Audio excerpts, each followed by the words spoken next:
The dwarfs, known as the elder race, refer to themselves as the Dawi in the Dwarven language of Khazalid, are a proud, industrious and stubborn peoples that have endured throughout the millennia.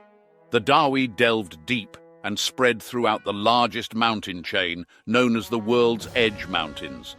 This mountain chain stretches from the frigid northern chaos wastes all the way down to the sweltering jungles of the Southlands.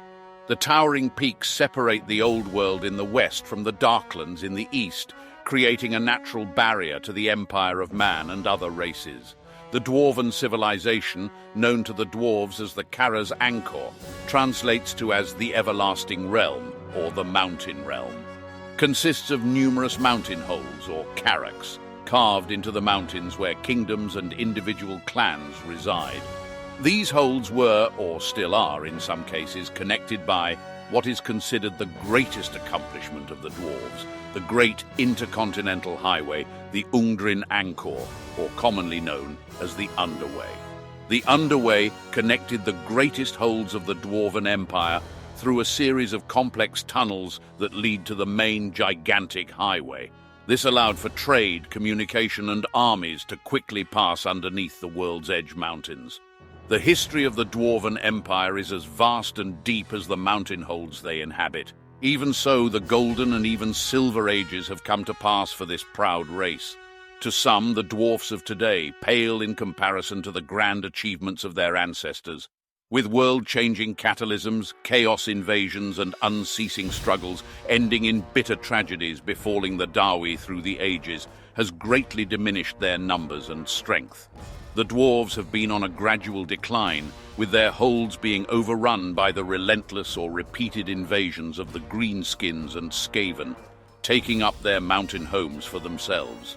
Yet the Dawi endure, and continue to carve their place in the mountains and the history of the Old World. In this short series, we will veer west from the World's Edge Mountains to a rough and rugged area, the Black Mountains. Here we will explore the Dwarven kingdom of Karak Hirn, known as the Hornhold in the tongues of men. The Black Mountain chain was formed by ancient volcanic activity. Rich deposits of iron, gold and silver were found throughout the Black Mountains, though deposits of rarer metals and gems were few. The earliest activity of dwarves in the area of the Black Mountains is difficult to pinpoint, but we can speculate that it might have occurred after the first Chaos invasion had ended, and when the dwarf ancestor gods had departed around the 103rd year of the Dwarven calendar, or minus 4,420 of the Imperial calendar. The first dwarf High King, Snorri Whitebeard, had likely reasoned that watchtowers and outposts along the Black Mountains were acceptable so long as they provided the security to bring wealth back to Karaz Angkor proper. This was a time where tens of thousands of dwarves had been constructing mighty holds, the like of Jofbar or Karak Hirn in the World Edge Mountains. Meanwhile, ranger companies out on expedition in the Black Mountains were constructing the first Migdals, or fortified outposts in the area. During this time, Migdal Dromar and Migdal Angajar were founded around the Karags, which means volcanoes or barren mountain in Dwarfish. Karak Hirn was likely first heard before being seen by the earliest of dwarf rangers and prospectors. This is because, as the winds swept through the deep caverns, causing a loud drone to echo through the mountains. No doubt, this might have given dwarfs on expedition pause, as they might have felt they have come across the lair of trolls, giants, or even a dragon. But, to their surprise, it was the mountain itself. These dwarf rangers had decided to establish a Migdal there, and had used the natural acoustic quality of the mountain for a variety of uses, ranging from being a rallying call of impending attack, to scaring wandering trolls or other beasts in the area, and even as a form of communication. Because the Great Underway did not stretch to the Black Mountains, the only option was to traverse over ground, which was slow and dangerous. Despite its unique qualities, Karak Hirn was not alone. Northeast of the Black Fire Pass, discovered by dwarf rangers and prospectors, stood Karak Dromar, known as the Resonant Peak, or also referred to as the Booming Peak by some. Dwarven engineers began to carve out the natural tunnels of Karak Dromar to amplify and control the sounds that were made, making communication across the Black Mountains faster than any dwarf could traverse. It was hoped at the time to create several such relays across the Black Mountain chain and beyond. Yet this was not to pass, as the War of Vengeance, or more popularly known as the War of the Beard by the Elves, put a stop to any further expansion of this innovative communication network, and outposts including Migdal Hirn were likely left abandoned in the intervening millennia to come. The founding of Karak Hirn, as it is known today, happened thousands of years after the Dwarf Golden Age. Referred to by the dwarfs as the Time of Woes between 3023 to 4273 in the dwarf calendar, or minus 1500 to minus 250 in the imperial calendar. This tumultuous period began with the sudden riven of deep earthquakes and volcanic eruption, followed by massive invasions of the Greenskins and Skaven. Many dwarves perished, mines were lost, and all holds were damaged or impacted in some way. It also saw the loss of the first dwarf hold, that of Karak Ungor. Even the great dwarven underway was partly ruined, and connection between holds and the dwarf capital of Karak, and even among holds themselves, was disrupted and fell silent for a time. Many clans had sought refuge with their kin in the other holds that still stood. Some came to these holds to regather their strength and muster a force to retake what had been lost. Others decided that such an endeavor would only lead to failure and the unnecessary death of their remaining clan members, and opting to stay in holds where they sought help, or moved on to holds that needed able bodies after great losses they bore themselves. While others, such as with the Draj Karak clan, opted to found new holds and start their life anew. It is not clear from where the Draj Karak clan hailed from originally, although it wouldn't be unfair to assume that they could have come from the recently lost holds of Karak Von, or even Karak Draj in the south, as many holds in that area bore a great deal of the destruction and onslaught. There is an excerpt from an old dwarf warrior named Durgrim, who was retelling tales to younger dwarfs and beardlings about the old ways, and mentioned some of the history Karak Hirn, and its founder and clan leader in particular. Now, where was he? Oh, yes, the few noble dwarfs left that keep the old ways. Thoric I've told you about, but there's also King Alric Ranulfsson of Karak Hirn.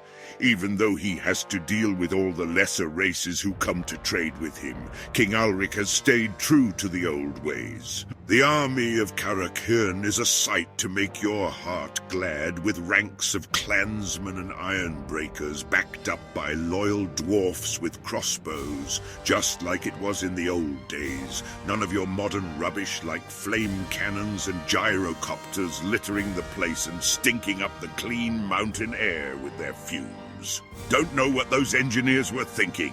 Anyhow, Karak Hirn is one of the younger holds, founded after the Great Quakes. It was a tragic time, and what were needed were great leaders. The founder of Karak Hirn, Ulric's great-great-great-great-grandfather, was one such dwarf. Kurgas was probably the tallest and strongest of our kind ever to smite an elf. He stood head and shoulders above his followers and could lift an entire ore wagon single-handed. As he fled the disasters of those dark times with his army of followers, he happened upon the mountain which would be his new home, Karak Hirn, the Hornhold. Kurgas was camped with his kinsmen above ground in a small valley, an unusual and troubling practice, but necessary when the trembling earth is twisting even the finest of dwarf-wrought tunnels. As dusk drew in, the deep blare of a dwarf war horn sounded across the valley. Thinking his kind were in danger, Kurgas rallied his bodyguard about him and set off towards the sound. They climbed for hours, feeling for handholds as they approached the sound which still sounded eerily across the mountains. Just as dawn broke, they reached a large cave and stopped to rest. Without warning, the wind blew through the entrance of the cave, down the passageways, and all around them, causing the deep roar that had summoned them. Kurgas roared in turn, but this time with laughter, and soon the whole of his guard had tears running down their cheek. "It is a sign from Grungni," he said, "to show us how to laugh even in such times as these, and to show us a safe haven." And with that he set about exploring his new domain. Over the years the caverns have been greatly enlarged, and the winds still blow through the Hornhold of Karak Hirn. Cleverly constructed doors, valves, and hollows amplify the sound just so, and cunningly set fires draw the air through the sounding chambers so that the mountain itself can be sounded to call the warriors to battle or scare away trolls. And thus, with the re-establishment of the hold of Karak Hirn, a new chapter was written for both the clan and the history of the Dwarven people to the present day. With that, we will end the lore portion of the episode and move on to the painting. Hold and clan banners do differ, but as one of the purposes of this video is gather inspiration from the lore to paint the units from a particular hold, we will be focusing on dwarf hold color schemes. Karak Hirn is usually denoted with green and gold. The green most likely could be attributed to the vast pine forests that cover the Black Mountains. The gold likely represents the relative wealth of the mountains, but more importantly, the trade that traverses through the relatively safer mountain passes that Karak Hirn controls, with traders and caravans coming from the Empire, Bretonia, the Border Princes, and as far as Cathay and other distant lands. With that being said, the color scheme will focus on greens, browns, iron, and gold when painting a dwarf of Karak Hirn.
And with that, our stout and noble dwarf joins his kin to march to glory with his fellow Dawi, whether in pursuit of a great riches, in defense of his home, to reclaim a lost hold, or to settle a grudge. The dwarfs are ever resolute in the old world. I hope you enjoyed this video and found it both useful and entertaining.